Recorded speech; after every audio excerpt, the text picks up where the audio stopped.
Inaantay nila si Daddy.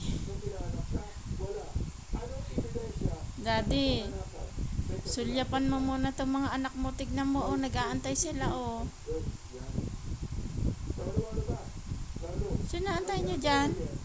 Mga kulalat kayo. Sinaantay nyo dyan? Pagkarinig ng sasakyan, eh. Sinaantay mo dyan? Itong mga bulilit na to. Sino yung dumating? Sino yan, Daddy?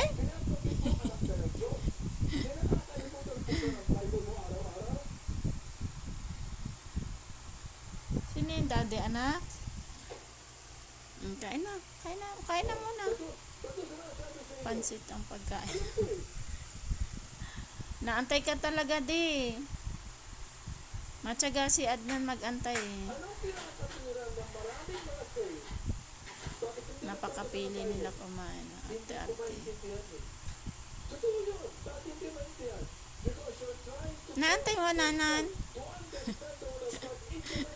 Yung betlog, kitang-kita yung betlog mo, love, oh. Tagal naman, Daddy, na yan. Naiinit na si Adnan. Tagal naman, Daddy.